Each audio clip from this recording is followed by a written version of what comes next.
Bismillahirrahmanirrahim. Assalamualaikum warahmatullahi wabarakatuh.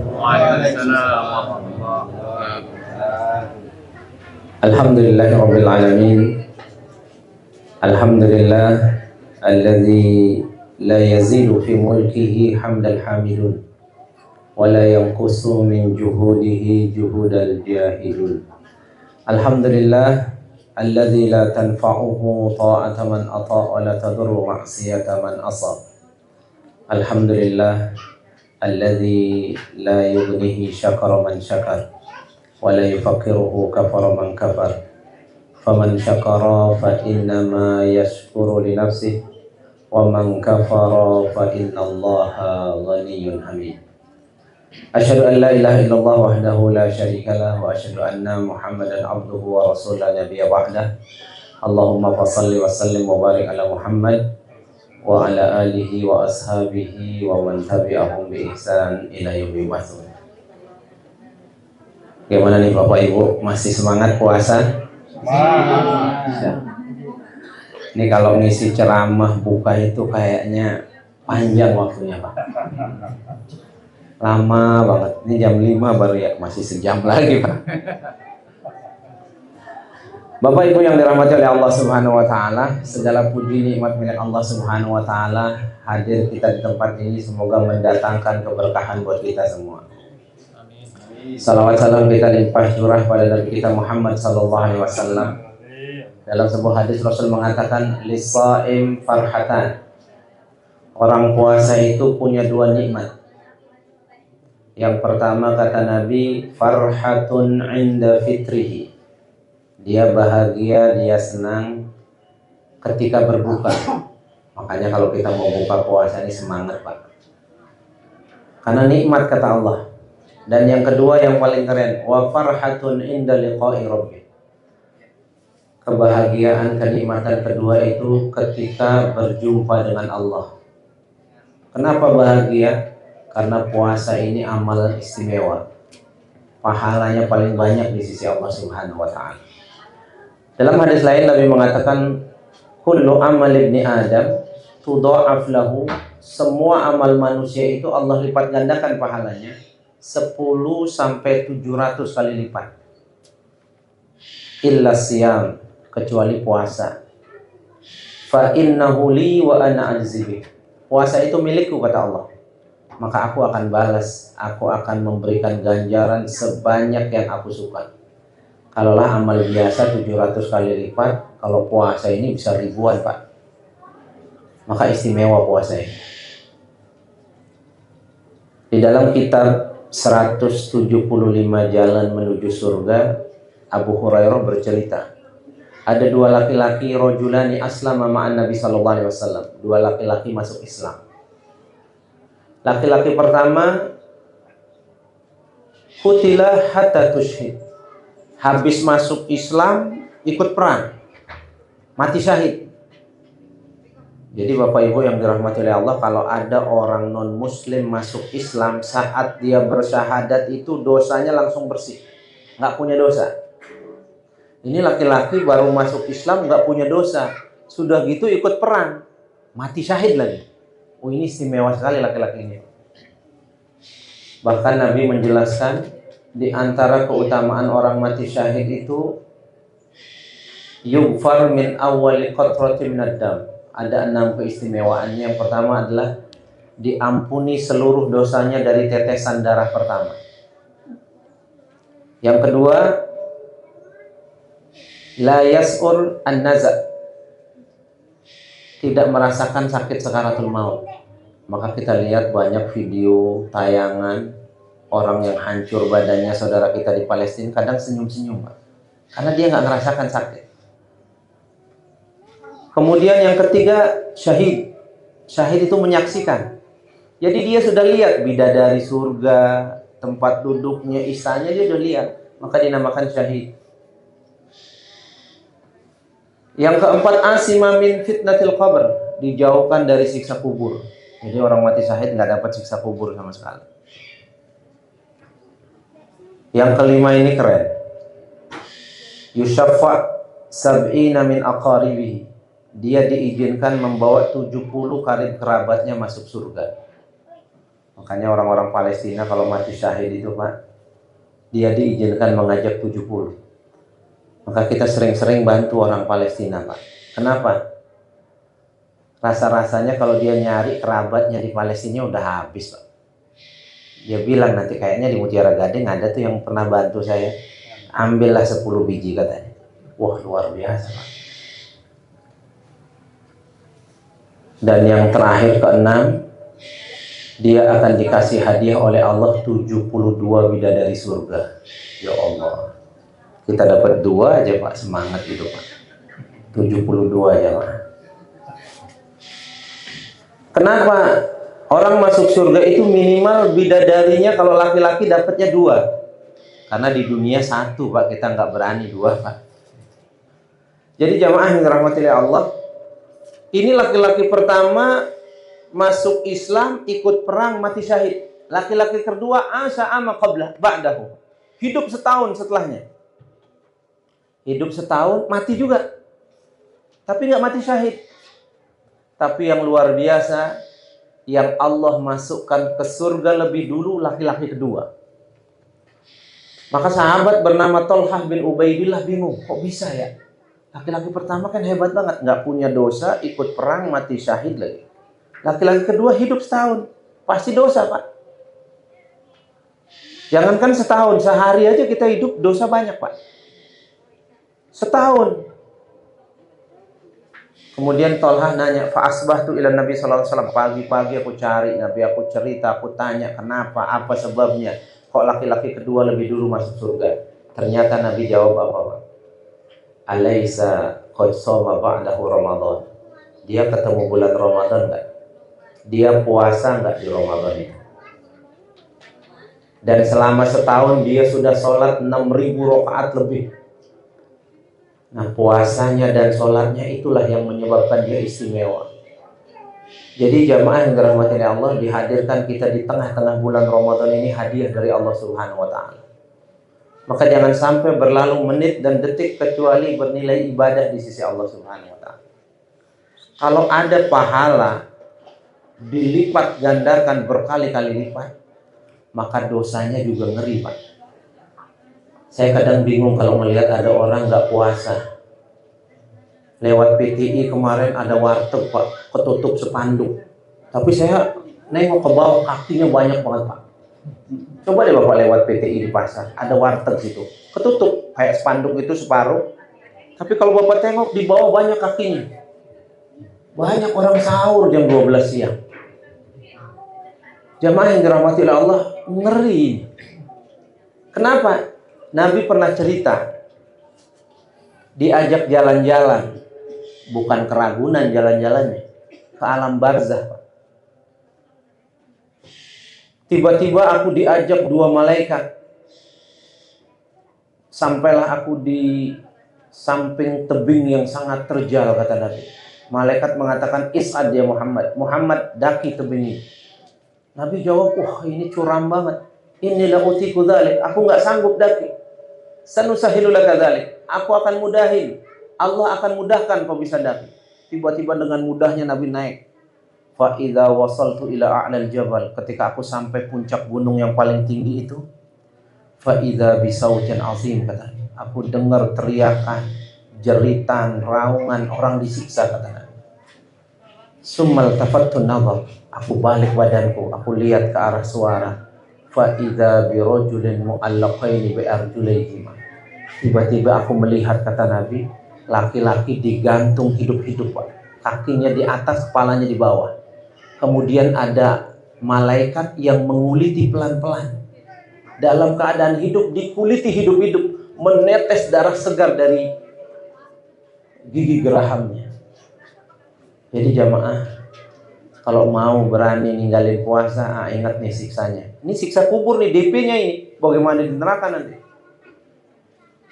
Makanya istimewa puasa ini. Man shoma yauman fi sabilillah ja'alallahu bainahu wa bainan nari khandaq kama bainas samawati wal ard, kata Nabi. Kalau puasa kita diterima sehari aja Pak, itu Allah sudah kasih jarak antara kita dan api neraka, jaraknya sejauh langit dan bumi. Langit dan bumi ini kata Ibnu Mas'ud jaraknya perjalanan 500 tahun. Bagaimana kalau sebulan, Pak? Maka jamaah yang dirahmati oleh Allah, anak kita kalau izin, Pak, yang remaja-remaja izin mau mancing di Ciberem, hati-hati, Pak. Dia beri roti sisir 2 gepok, Pak. 1 dibejek buat umpan, 1 dimakan, Pak. Ini hati-hati jamaah. Kadang beli kopi di situ siang-siang. Saya tahu karena saya sering main ke situ. Jadi jamaah yang dirahmati oleh Allah, jadi puasa ini istimewa. Maka dihadirkan kita di tengah Ramadan ini, manfaatkan dengan baik. Dan belum tentu kita ketemu Ramadan tahun depan jamaah. Belum tentu. Saudara kita dari bulan Rajab sudah ngangkat tangan doa, Allahumma barik lana fi Rajab wa Sya'ban wa balighna Ramadan. Masuk bulan Sya'ban dipanggil oleh Allah. Bahkan di akhir bulan Sya'ban banyak doa, ya Allah sampaikan kami ke bulan Ramadan. Belum sampai 1 Ramadan wafat. Nah kita ini sudah ada di tengah-tengah Ramadan. Jangan sampai kita nggak manfaatin dengan baik. Di bulan Rajab itu ada peristiwa Isra Mi'raj. Sebelum peristiwa Isra Mi'raj ini terjadi penyiksaan Nabi Muhammad ketika pergi ke Taif. Nabi Muhammad dakwah ke Taif itu disiksa. Pecah pelipisnya, tanggal giginya. Dikeroyok lari sampai 2 mil Nabi kita, Pak. Sembunyi di salah satu kebun kurma. Kebun kurma itu sekarang dikasih nama Adas. Karena dulu ada anak muda keturunan Syam, itu yang satu-satunya masuk Islam, namanya Adas. Sekarang dibangun masjid namanya Adas, kebun kurma namanya Adas. Nabi sholat subuh di situ, sholat fajar, membaca ayat Quran agak panjang, didengar oleh jin. Ada 7 jin masuk Islam saat itu. Maka diabadikan dalam surat Al-Jin, Inna sami'na Qur'anan ajaba. Masuk Islam 7 jin itu dialah bertakwah di karangan para jin. Jadi Nabi dakwahnya nggak pernah rugi. Walaupun kelihatannya nggak ada yang masuk Islam, ternyata ada 7 jin masuk Islam dan 1 laki-laki. Tapi yang kita mau ambil kisah di sini, Nabi ketika dipukuli, Pak, ketika disiksa, malaikat itu marah. Ya Rasulullah, mohon izin. Ini gunung Taif mau saya angkat, saya ratakan nih penduduk yang lempari kamu. Apa kata Nabi, Pak? Diangkat tangannya, dia doa, Allahumma hdi qaumi fa innahu la ya'lamun. Ya Allah, jangan siksa penduduk Taif ini, dia nggak tahu. Hadirkan, kalau nggak bisa mereka beriman, hadirkan dari tulang sulbi mereka anak keturunan yang beriman kepadamu ya Allah. Dikabulin Pak sama Allah, Pak. Bapak sekarang ke Taif cari 1 pun orang kafir nggak bakal ketemu, Pak. Itu Nabi disiksa didoain baik-baik, Pak. Tapi Nabi pernah doakan buruk bagi orang yang ketemu Ramadan nggak dimanfaatkan dengan baik untuk ibadah. Dan itu banyak dia. Apa doa Nabi? Raghima anfu rajulin minkum man adraka Ramadan falam yughfar lahu. Celaka, sungguh celaka seseorang masuk neraka, tersungkur batang hidungnya lebih dulu ke neraka. Siapa? Yang diberi kesempatan masuk Ramadan, lewat Ramadan, dosanya masih utuh, nggak diampuni sama Allah. Dia masih maksiat, dia nggak memanfaatkan menit dan detiknya bernilai ibadah, Qurannya nggak hatam, terawihnya bolong-bolong, sedekahnya jarang. Ini celaka kata Nabi. Jadi Nabi disiksa saja didoain orang yang nyiksa baik, tapi nggak buat orang yang ketemu Ramadan yang tidak memanfaatkan Ramadan ini dengan baik. Maka jamaah yang dirahmati Allah, hadiah dari Allah kita ketemu dengan Ramadan. Kemudian jamaah yang dirahmati Allah, Aisyah radhiyallahu anha mengatakan, kana Nabi sallallahu alaihi wasallam ajwadun nas. Nabi itu manusia yang paling dermawan. Wa ajwadu ma yakun fi Ramadan, dan kedermawanan Nabi ini memuncak drastis di bulan Ramadan. Di dalam hadis lain Nabi mengatakan, afdalus shadaqah shadaqatun fi Ramadan. Sebaik-baik sedekah, sedekah yang dilakukan di bulan Ramadan. Jadi Bapak Ibu yang dirahmati oleh Allah, satu hari Nabi berkumpul dengan sahabatnya. Nabi nanya, man khairun nas? Tahu nggak kalian orang yang paling baik itu siapa? Sahabat diem, Pak. Nabi jawab langsung, khairun nas anfa'uhum linnas. Orang yang paling baik itu yang paling banyak mendatangkan manfaat bagi orang lain. Kemudian Nabi nanya lagi, ayu amalin afdol. Tahukah kalian amal yang paling afdol itu apa? Sahabat juga diam, nggak mau jawab, takut salah. Akhirnya Nabi jawab. Yang pertama kata Nabi, yakshifu anhu karbah.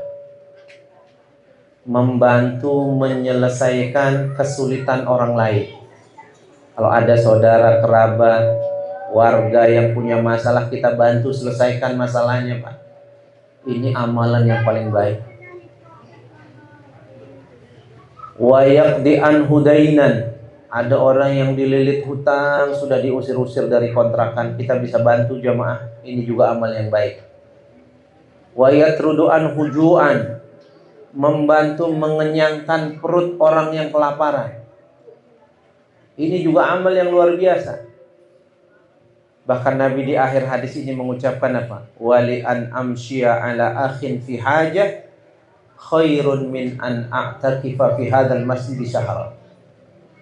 Kau bantu menyelesaikan masalah saudara-saudaramu, itu lebih aku cintai daripada engkau beriktikaf sebulan di masjidku.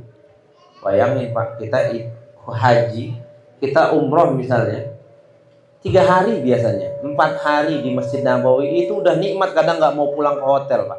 Pingin itikaf, 1 rakaatnya 1000 rakaat pahalanya sholat di Bekasi. Ini orang yang bantu menyelesaikan masalah orang, mengenyangkan perut orang yang lapar, membantu melunasi hutang-hutang orang yang terlilit hutang, itu lebih dicintai Nabi daripada itikaf sebulan lamanya. Menunjukkan pahalanya istimewa. Di YouTube saya pernah dengar ceramah seorang ulama dari Maroko, pakai bahasa Arab. Bapak bisa cari ceramahnya, masih ada. Sudah ada terjemahannya kayaknya. Dia bercerita, ada seorang syekh katanya di Maroko. Maroko ini Maghrib namanya kalau dulu. Tempatnya Ustadz Abdul Somad kuliah. Ada seorang syekh, seorang ulama besar di Maroko mimpi ketemu Nabi. Jadi kalau ada orang mimpi ketemu Nabi Pak, dan itu benar ciri-ciri Nabi, itu pasti Nabi Pak. Karena setan nggak bisa menyerupai Nabi. Dia mimpi ketemu Nabi. Mimpi pertama ketemu Nabi, Nabi mengatakan, idhab ila Makkah, kamu pergi ke Mekah, cari orang namanya ini, Fulan bin Fulan. Kampungnya ini, alamatnya ini. Kalau di kita RT RW-nya lengkap alamatnya Pak. Orang ini bangun, mungkin mimpi biasa aja. Besok malam mimpi sama persis 100% Pak. Bingung mulai dia. Wah ini bukan biasa mimpi. Udah gitu mimpinya Nabi lagi yang mimpi. Hari ketiga mimpi sama persis dia. Pergi ke Mekah, cari orang ini, sampaikan salam kepadanya bahwa dia calon penghuni surga. Orang ini udah mulai bingung. Maka dia telepon teman-temannya di Mekah. Saya ada rencana mau safar, mau umroh. Tolong bantu nanti ya. Maka dia siap-siap dari Maroko, tiba saatnya dia berangkat. Dia umroh, terus cari kampung yang persis Nabi kasih alamat. Ditemukan kampung itu Pak persis. Dan di benak orang ini, syekh ini pasti orang yang akan saya temui, ini orang hebat. Ulama besar. Mungkin jenggotnya panjang, jubahnya hebat, kopiahnya tinggi misalnya. Karena kita ini jamaah kebanyakan nilai orang dari fisik kadang. Casing yang banyak kita nilai. Padahal Allah nggak pernah lihat casing Pak. Inna Allah la yanzur ila ajsamikum wala ila suwarikum. Allah nggak pernah lihat casing, nggak pernah lihat fisik. Apa yang Allah lihat? Ila qulubikum wa a'malikum. Allah lihat hati dan perbuatan kita. Mau kita gagah segagah apapun, kaya sekaya apapun, kalau hatinya busuk di hadapan Allah.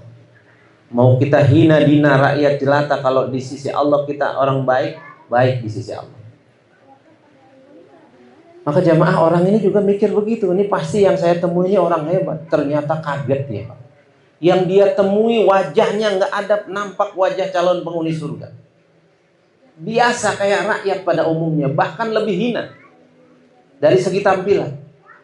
Orang ini ketakutan ketika temu Syekh ini.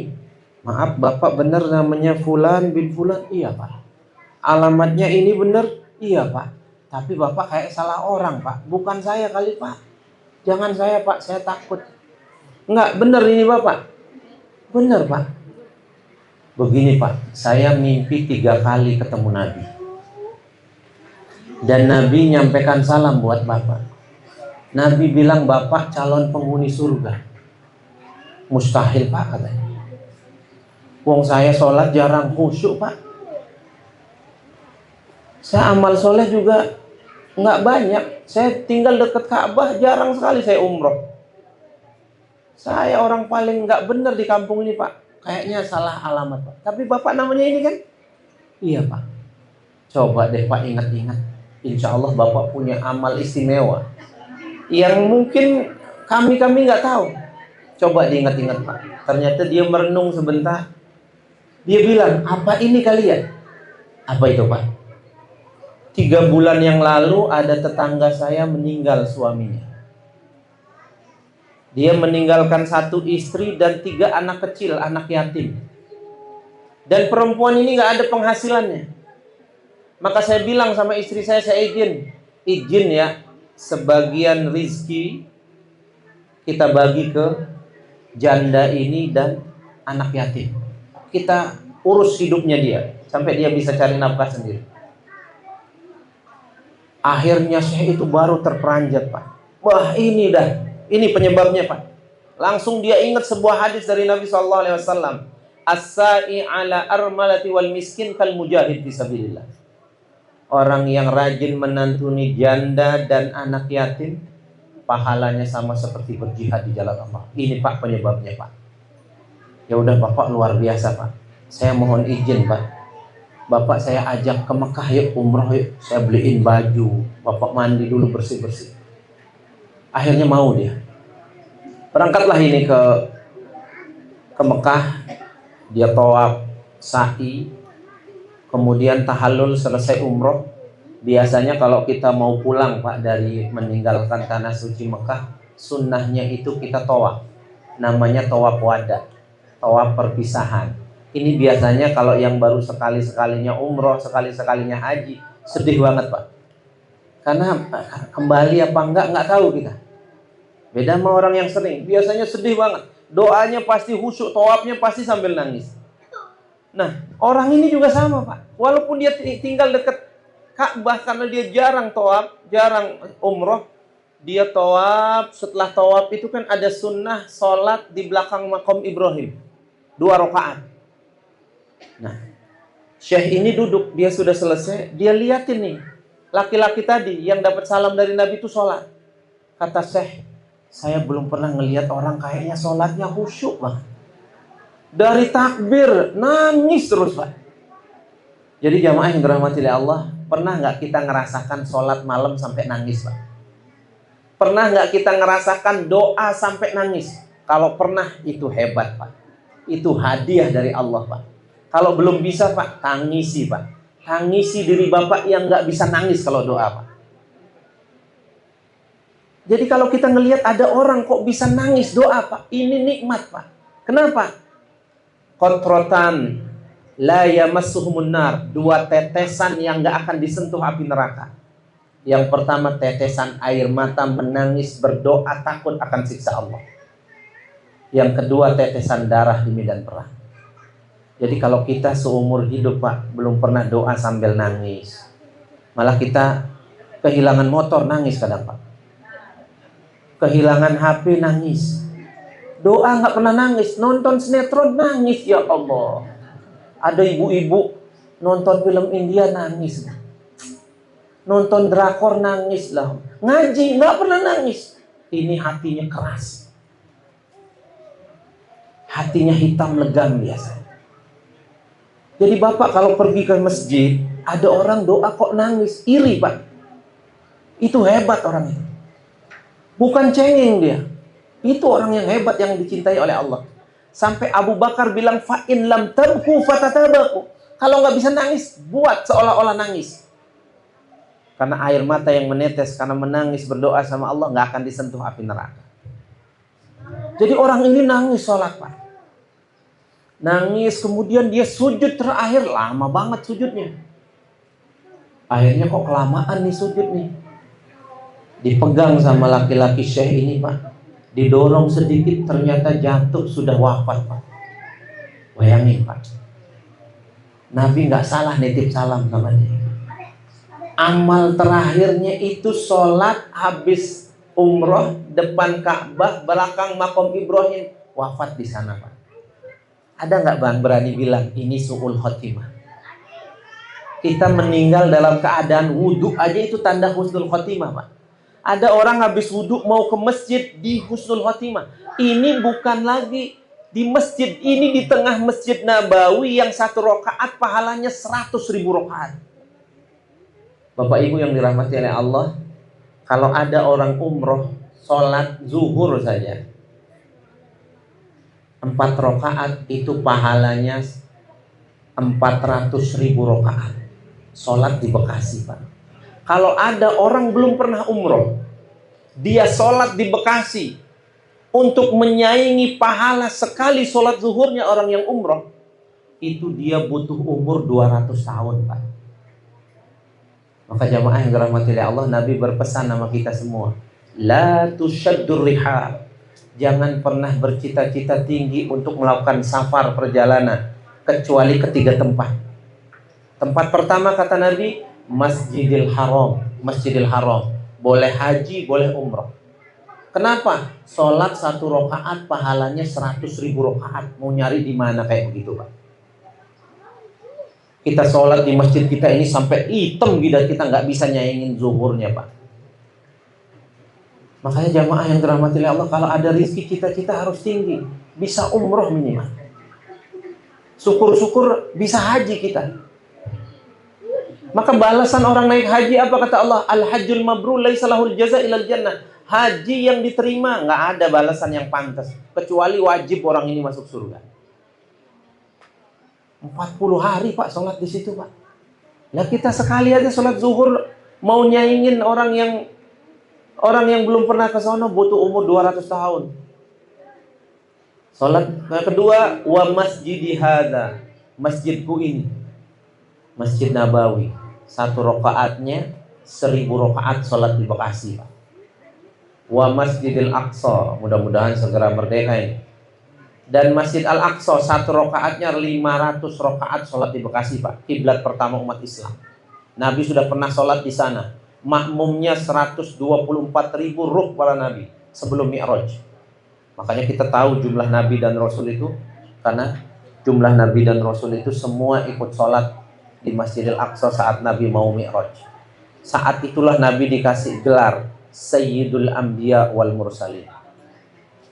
Jadi jamaah yang dirahmati oleh Allah, menyantuni anak yatim, membantu janda-janda yang tidak punya nafkah, ini pahalanya istimewa, Pak. Apalagi Ramadan. Nabi pernah bilang begini dalam satu hadis, man anfaqa bi'ati tamrah min kasbil halal. Siapa yang sedekah sebutir biji kurma. Kalau di sini mungkin anggur, jeruk, salak, pisang, Pak. Kalau ada kurma ya di Arab banyak kurma dipakai mana? Siapa yang sedekah sebutir saja.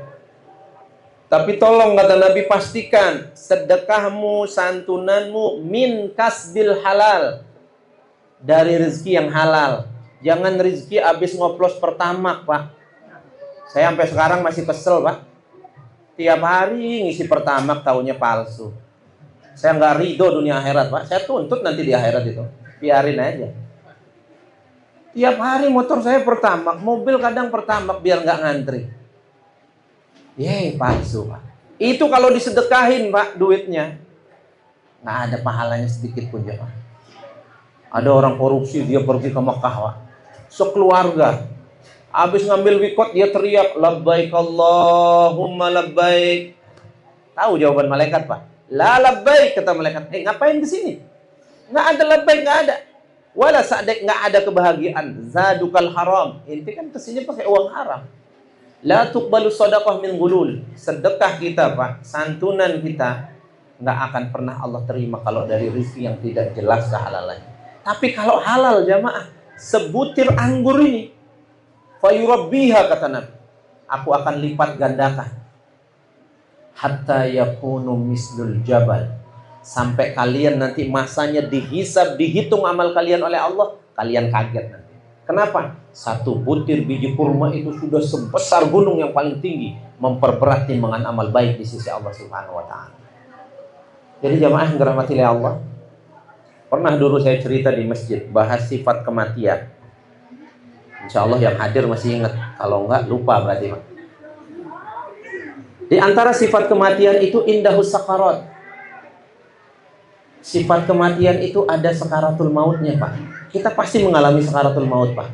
Dan ingat jamaah, sakaratul maut itu nggak ada obatnya. Paling keren obatnya Pak, cepat dicabut Pak. Kenapa? Karena sakitnya luar biasa. Nabi Muhammad aja Pak waktu sakaratul maut 2 kali lipat sakit sakaratul maut kita Pak. Tangannya Bapak baca kitab Ar-Rahiq Al-Makhtum, kitab paling keren sejarah Nabi. Di akhir hayatnya itu Nabi ketika sakaratul maut tangannya dicelupkan ke air Pak. Dituangkan air di wajahnya, dicelupkan lagi, menandakan nahan sakit yang luar biasa. Di pangkuan Aisyah, apa kata Nabi Pak? Innal mautu lasakarat. Ya Allah, sakit betul sakaratul maut ini ya Allah. Sampai Aisyah mengatakan apa Pak? Mulai detik ini aku nggak pernah percaya kalau ada orang ringan sakaratul maut. Bapak pernah nonton sinetron Pak? Ada orang sakaratul maut di sinetron Pak? Pernah Pak, insya Allah saya aja pernah Pak. Pak, mah jagain anak-anak Papa nggak kuat, plek, tenang matinya. Itu merasakan sakit sakaratul maut Pak. Nabi Musa ditanya sama Allah, ada dalam kitab At-Tazkirah bab tentang sakit sakaratul maut. Ya Musa, hai Musa. Musa ini Nabi Pak, julukannya bukan kaleng-kaleng, Kalimullah, Nabi yang sering diajak dialog sama Allah. Hai Musa, kaifa wajadtumul maut? Gimana kau rasakan sakaratul mautmu? Apa kata Musa Pak? Kasah taslah biadil qusah wa hiya hayyah. Ya Allah, sakit betul. Seperti kambing dikuliti hidup-hidup ya Allah. Begitu yang aku rasakan. Ini Nabi Pak. Nabi Ibrahim ditanya, ya Ibrahim. Ibrahim julukannya bukan kaleng-kaleng Pak, Khalilur Rahman, kekasih Allah. Ya Ibrahim, kaifa wajadtal maut? Gimana rasanya sakaratul maut Ibrahim? Kasufudil mablul, seperti kapas basah yang dimasukkan kawat-kawat pengait kemudian ditarik kuat, bagian paling lembut pun tercabik-cabik ya Allah. Apa jawaban Allah? Ya Ibrahim, alaysa qad hawanallahu dzak, itu sakaratul maut paling ringan. Bayangin Pak, gimana beratnya kira-kira. Nggak kebayang kalau ada orang sakaratul maut 3 hari Pak. Ada nggak Pak? Ada jamaah. Ada orang sakaratul maut sampai 3 hari. Saya habis ini ngisi di Kemang Pratama Pak. Ini langsung berangkat saya. Jadi nanti kalau izin habis azan sholat saya hilang. Jangan dicariin Pak, udah di Kemang. Di Kemang itu ada pernah orang, Ustadz Umar Mita di situ rumahnya. Beliau sekelas sama saya waktu kuliah. Cerita dia, ada jamaah Ustadz, kayaknya orang tua saya nazak Ustadz, sakaratul maut. Bapak tahu dari mana? Iya Ustadz, ciri-cirinya begini-begini. Oh iya nazak itu Pak. Udah berapa hari? Udah 3 hari lebih Ustadz. Ya Allah, Ustadz bisa tolong Ustadz? Gimana lah biar cepat doain atau apa? Waduh saya nggak bisa. Saya panggilin tukang ruqyah ya. Ini kayaknya ada sesuatu ini. Dipanggil temannya Ustadz Umar Mita tukang ruqyah Pak. Sebelum diruqyah dipanggil keluarganya, anak istri panggil. Bapak ini kelakuannya gimana? Apa ritualnya? Oh Pak, di rumah kami ada kamar yang nggak boleh ada orang masuk. Hanya Bapak yang boleh masuk. Boleh saya masuk? Lama nego-nego, akhirnya diizinin Pak. Ternyata pas masuk apa yang ditemukan di dalam kamar itu Pak? Ada keris, jimat Pak. Ada cincin begini Pak. Tapi ini nggak ada jimatnya Pak, tenang aja Pak. Kadang ada orang pakai cincin tuh ada jimatnya Pak. Orang udah berangkat naik bis di tol timur, turun di tengah tol, balik cincinnya ketinggalan. Takut kena musibah. Haula wala quwata illa billah. Ada cincin, pokoknya jimat lah banyak. Ini penyebabnya. Jadi punya dosa syirik itu penyebab sakaratul maut susah, Pak. Izin saya bakar ini semua. Setelah dibakar, diruqyah, langsung lepas nyawanya. Kalau nggak dosa syirik, dosa kedua, Pak, dia orang tuanya nggak ridho sama orangnya. Gampang, Pak. Besok-besok kalau ada orang, mudah-mudahan sih nggak ada ya, kalau adalah orang sakaratul mautnya susah, dia nggak punya dosa syirik, cari ibunya, Pak. Biasanya ibunya nggak ridho sama dia. Dia punya salah sama ibunya. Dan ini sahabat pernah terjadi itu, jamaah. Jadi jamaah yang dirahmati oleh Allah, sakaratul maut itu luar biasa. Nah, ketika orang sakaratul maut itu akan melihat 3 yang belum pernah kita lihat. Yang pertama, malaikat. Ibu-ibu ada pernah lihat malaikat, Bu? Halo, Ibu? Ini kayaknya udah lapar semua ibu-ibu. Ada pernah lihat malaikat, Bu? Mau lihat? Ustaz doain kan.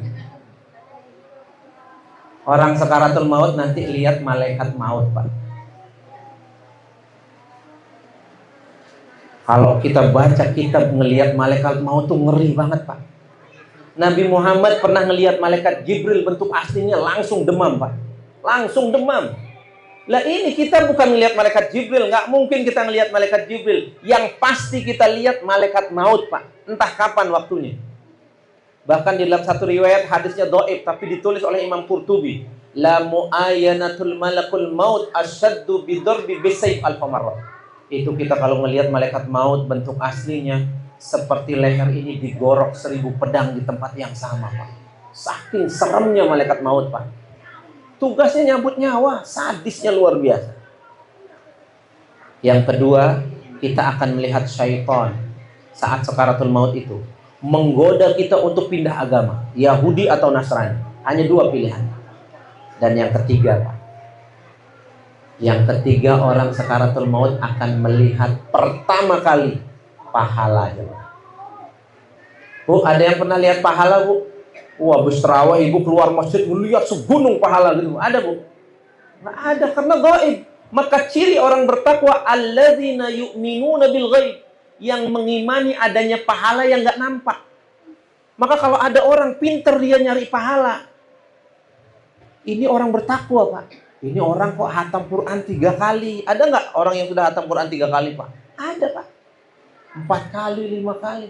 Dia takwa ini, Pak. Dia tahu ada pahala. Ada orang kok rajin sedekah, rajin infak, sholat sunnahnya nggak pernah putus. Ini orang cerdas, Pak. Bisa merasakan adanya pahala. Karena ada orang kalau nggak kelihatan nggak mau dia. Coba, Pak, kalau masjid mau rame, coba shop depan 300.000, sholat subuh, shop kedua 200.000. Saya yakin nginep semua di masjid. Ibu-ibu yang nggak ke masjid aja ke masjid 300.000, Bu. Serangan fajar aja 200.000, pindah pilihan. Apalagi kalau ke masjid, Masya Allah. Nggak nampak, Pak, pahala itu, Pak.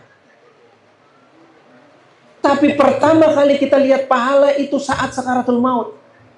Ceritanya ada di mana, Ustaz? Ada di juz 29, surat Al-Munafikun ayat 10. Bapak buka deh itu. Ada di situ. Apa bunyi ayatnya? Wa anfiqu mimma razaqnakum min qabli an ya'tiya ahadakumul maut. Banyakin infak, banyakin sedekah sebelum sakaratul maut, kata Allah. Oh, Pak, mumpung nih luar biasa kita ngadain acara begini, Pak. Ini pasti yang berkontribusi, yang menginisiasi, yang ikut andil. Ini kalau ikhlas, Pak, ya Allah, pahalanya, Pak, luar biasa ya, Pak. Luar biasa pahalanya. Fayaqulu rabbi laula akhartani ila ajalin qarib. Semua orang sakaratul maut itu, Pak, sesungguhnya dia sedang bicara sama Allah. Cuman kita nggak tahu. Ini sudah masuk sebagian ke alam gaib dia.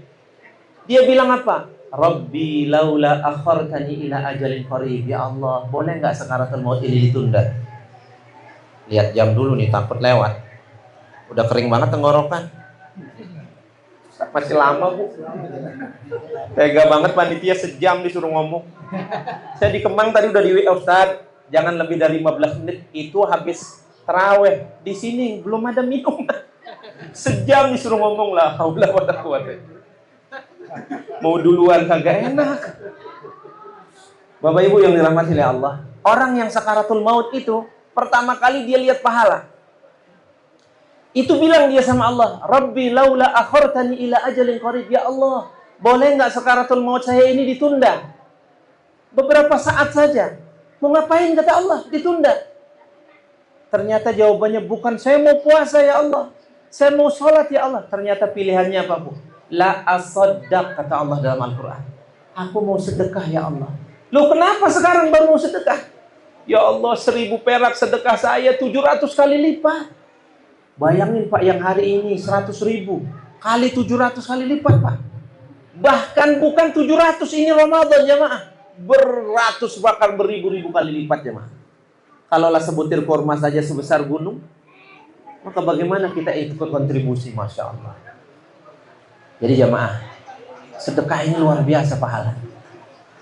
Bapak kalau baca Al-Quran Pak, dari juz 3 sampai ayat tentang riba itu berlembar-lembar semua tentang sedekah Pak. Kadang ada orang ngawur ngomong Pak, ngapain sedekah pakai diumum-umumin? Ada orang ngomong begitu Pak. Ini orang belum hatam Quran Al-Baqarah dia Pak, suruh ngaji lagi. Apa kata Allah? In tubdu sadaqat fani'immahi. Kalau ada orang memperlihatkan sedekahnya, yang penting masih ikhlas, itu nikmat bagi yang bersedekah. Benar nggak Pak? Bapak Fulan sedekah 500.000 untuk renovasi masjid. Seneng nggak Pak? Seneng, yang penting ikhlas. Ini udah nggak sedekah, nggak ikhlas lagi. Masya Allah. Ada orang begitu Pak. Jadi jamaah, sedekah kalau diumumin yang penting ikhlas. Fani'immahi kata Allah. Itu nikmat bagi yang bersedekah. Nggak apa-apa. Ada orang kadang sedekah 100.000 Pak, nanti umumin ya pas Jumat. Sambil nitip doa. Nggak apa-apa Pak. Umumin aja. Itu nikmat bagi yang bersedekah. Karena kita nggak tahu hatinya dia ikhlas apa nggak, kita nggak bisa vonis. Itu urusan dia sama Allah. Yang jelas Allah katakan orang yang sedekah, yang ditampakkan sedekah, fani'immahi, itu nikmat bagi yang bersedekah. Wa intukhfuha, tapi kata Allah kalau mau lebih keren pahalanya, sembunyi-sembunyi lebih bagus. Tapi kalau ada yang terang-terangan nggak apa-apa Pak. Karena ada memang orang kadang tulis saja namanya Abdullah. Wah ini udah derajatnya udah hebat ini Pak, lebih hebat lagi. Nah, kadang-kadang dia Abdullah karena 20.000 Pak. Coba 1 juta, minta disebutin juga kadang namanya Pak. Jadi jamaah yang dirahmati oleh Allah, jangan pernah suudzon sama saudara kita. Kalau ada sedekah ditampakkan, biarin Pak, itu nikmat Pak. Sedekah ini pahalanya istimewa di sisi Allah jamaah. Maka di hadis-hadis juga sering kita dengar kalau ada orang meninggal terputus amalnya, salah satu yang masih ada sedekah jariyah. Dan sedekah jariyah jamaah ini banyak orang paham sedekah jariyah cuman bangun masjid. Ini makanan, ini sedekah jariyah jamaah. Nabi katakan apa? Ma wudi'a ta'am illa wudi'allahu fihi barakah. Tidak ada makanan minuman yang dihidangkan kecuali Allah hadirkan berkah di situ. Bapak cek deh apa arti berkah di situ di hadis itu. Berkah di situ artinya jariyah, sedekah jariyah. Ini adalah ibu-ibu habis ini minum air, makan kue ini, habis ini dia sholat maghrib Pak. Yang sedekah dapat pahala maghrib ibu tadi. Nanti dia terawih, pahala terawih ibu ini nggak dikurangin oleh Allah, di kopi dikirim kepada yang ngasih makan tadi Pak. Nanti dia baca Quran. Ini kalau tampang ibu-ibu ini malam ini insya Allah 3 juz kayaknya Bu ya. Udah kelihatan Bu, 3 juz, Masya Allah. Bapak dapat pahala 3 juz Pak. Saya nyumbang ibu-ibu yang makan tadi ada 10 orang. 3 juz kali 10 hatam hari ini Pak. Ya Allah nikmat Pak. Cerdas dari pahala Pak Ramadan. Maka cara begini ini luar biasa jemaah. Istimewa pahalanya di sisi Allah. Walaupun hanya ada yang kontribusi saya nyumbang air doang Pak Ustadz, cuman bisa beli air 1 kerat. Jangankan 1 kerat, seteguk saja sudah bisa dapat pahala istimewa. Kemudian yang terakhir jemaah, terakhir aja deh, terserah waktu masih lama apa enggak. Ini kayaknya jam 5 menit aja lama banget ya. Bapak Ibu yang dirahmati oleh Allah, terakhir, Ramadan itu syahrul Quran. Bulannya Al-Quran. 12 bulan ini kenapa istimewa? Karena ada Al-Quran. Nanti di 10 hari terakhir itu ada 1 malam nilai ibadah seperti 1000 bulan. Di mana-mana saya kasih tausiah, jangan lupa doa dari awal Ramadan. Allahumma rzuqna Lailatul Qadar. Ya Allah, kasih saya rizki ketemu malam Lailatul Qadar. Nggak semua orang ketemu Ramadan diketemukan dengan Lailatul Qadar, Pak. Nggak semua, Pak. Tapi kalau kita yang hadir di sini ketemu malam itu, Pak, Masya Allah, ibadah kita nilainya 1000 bulan, Pak. 1000 bulan itu 83 tahun. Kalaulah umur kita 83 tahun, kira-kira non-stop ibadah nggak, Pak? Tidur aja bisa sepertiga, Pak. Belum kita yang doyan mancing, Pak. Ya nggak, Pak? Saya kalau mancing ke laut jamaah, itu bisa 2 hari baru balik. Bayangin. Belum yang suka main sepedaan. Jadi kalau hidup kita 83 tahun, Pak, paling 5-10 tahun kita ibadah udah hebat, Pak. Tapi kalau kita ketemu Lailatul Qadar, Pak, ya Allah, kita terawih malam itu, ya Allah, kita sedekah 20.000 malam itu, Masya Allah, dihitung ibadah 83 tahun lebih non-stop, Pak. Bayangin, Pak, umur sekarang kayak saya 44 tahun nih, ketemulah misalnya Allah izinkan 10 kali saja Lailatul Qadar, Pak, kali 83 tahun, rasa-rasanya kalah umatnya Nabi Adam dalam hal ibadah, Pak. Ini hebatnya umat Nabi Muhammad, Pak. Maka jamaah minta, jamaah. Nah, ini udah datang begini tambah nggak konsentrasi saya. Pengen cepat diemut aja. Jamaah yang dirahmati oleh Allah. Kemudian Nabi Muhammad kenapa jadi Nabi istimewa? Nabi Muhammad itu, Bapak Ibu, itu mukjizatnya ada 1000 lebih. Salah satu mukjizatnya adalah Al-Quran. Dan Jibril menjadi malaikat yang paling istimewa karena dia yang mengantarkan Al-Quran. Maka kita kalau mau jadi orang istimewa, Pak, harus minimal hatam Quran, Pak. Kalau nggak sempat bulan lain, Ramadan ini hatam, Pak. Ulama mengatakan, Pak, kalau adalah Ramadan orang nggak hatam Quran, Pak, ibarat dia pergi ke depan Ka'bah, dia sholat nggak khusyuk, Pak. Bulan turunnya Al-Quran nggak hatam Quran, jemaah. Kira-kira pantas nggak? Dan kalau mau hatam Quran itu gampang apa susah, Bu? Gampang, Pak. Ibu-ibu di perumahan saya itu ada 2 grup sekitar 20 orang. Setiap hari itu habis subuh nggak pulang sampai suruk lewat dikit, jam 6, setengah 7, biasanya jam 6.15 itu dapat 2 juz, bacanya bareng-bareng, Pak. Kira-kira kalau sehari 2 juz, 30 hari berapa kali hatam, Pak? Kita sejus saja, Pak. Tapi kalau sibuk tinggal diatur, Pak, habis sholat 2 lembar, habis sholat 2 lembar, habis sholat 2 lembar, selesai, Pak, sejus, Pak. Malu kita sama anak SD, jamaah. Saya ini guru SD sudah 20 tahun, Pak. Tadi saya nanya anak-anak, kemarin hari Jumat, anak kelas 4. Ada anak kelas 4 sudah hatam 2 kali. Kelas 4. Saya tanya ada gurunya hari ketiga Ramadan. Saya udah suuzon ngaji di masjid. Lah, ini guru Torik hari gini masih Al-Baqarah. Saya mikir begitu. Baru Al-Baqarah. Ya, ini yang kedua. Jadi dia 3 kali hatam, 3 kali hatam. Masya Allah, malu saya nanya, Pak. Yang nanya belum kelar. Jadi jamaah, minimal lah kita saham. Ini kalau dari tampang-tampang bapak-bapak ini mazhabnya Imam Syafi'i semua, Pak. Ya, Pak? Imam Syafi'i hatam 60 kali, Pak. Gimana, Pak? Kita kalau ngotot-ngototan kadang, ya Allah, saya Syafi'i. Iya, Imam Syafi'i 60 kali. Saya cuma kasih tahu doang, Pak. Imam Syafi'i 60 kali. Gimana, Pak? Siap, Pak? 6 kali aja deh, Pak. Baru Syafi'i beneran kita, Pak. 60 kali, Pak. Ada orang bilang mustahil. Bapak cari sekarang di YouTube, Pak. Ada orang hatam 60 kali tahun kemarin, Pak. Langsung dikasih hadiah haji. Ternyata bisa, Pak. Ada rekamannya di YouTube. Dia bacanya hadar, jemaah. Dia duduk 10 jam 30 juz, Pak. 1 jam 3 juz. 1 jam 3 juz, Pak. Nah, kalau gaya-gaya kita baca, ya sejam lah, Pak. Jadi, bisa memang, Pak. Imam Syafi'i siang 10 jam baca Quran, dia tidurnya 4 jam. Malam 10 jam baca Quran. Hatam 60 kali, Pak. Nah, kita minimal lah, Pak.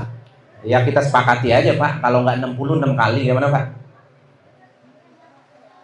Nggak ada yang nyaut nih. 6 bagi 2. Ibu-ibu ada yang nyaut, Bu? 6 bagi 2, 3 kali hatam, Bu. Oh, bisa. Berarti udah nih.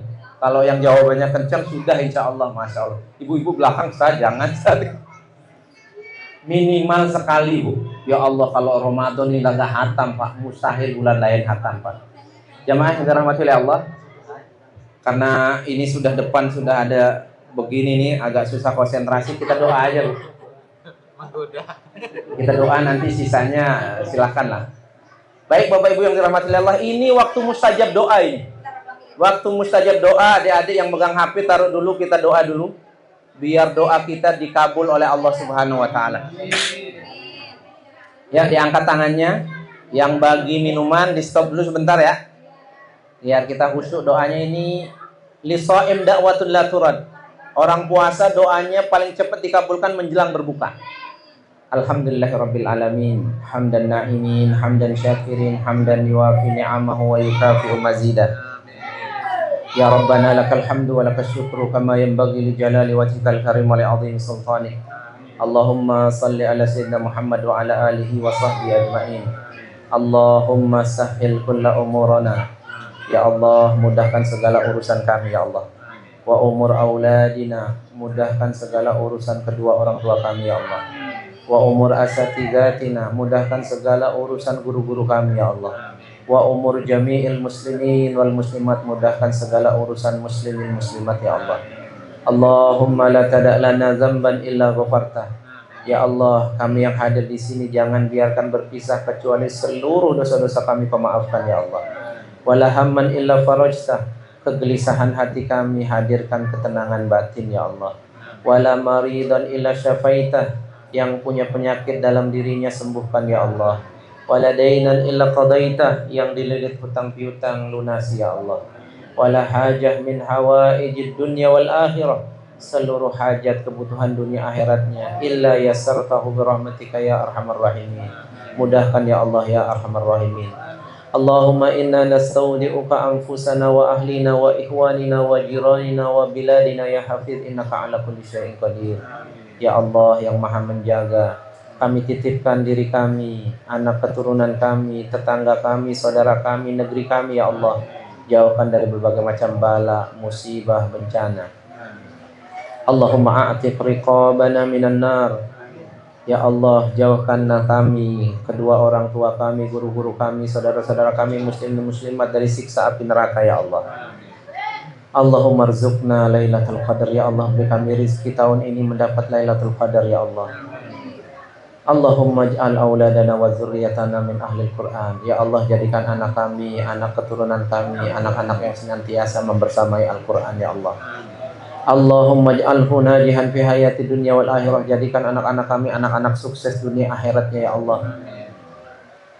Allahumma ij'alhu muqimas shalah wa min dzurriyyatihim, jadikan mereka anak-anak yang senantiasa mendirikan salat dimanapun mereka berada ya Allah. Allahumma rzuqna husnal khatimah ya Allah. Bila masanya nanti wafat kami ya Allah, wafatkan kami dalam keadaan husnul khatimah. Allahumma rzuqna taubah qablal maut ya Allah, berikan kami rezeki bisa tobat sebelum kami wafat ya Allah. Allahumma ya muqallibal qulub, tsabbit qulubana ala dinik wa ala ta'atik. Duhai Allah yang maha membolak-balikkan hati, tetapkan hati ini dalam ketaatan dan dalam agamamu. Rabbana atina fid dunya hasanah wa fil akhirati hasanah wa qina adzabannar. Wassallallahu ala nabiyyina Muhammad walhamdulillahirabbil alamin. Kurang lebihnya mohon maaf. Assalamualaikum warahmatullahi wabarakatuh. Waalaikumsalam warahmatullahi wabarakatuh.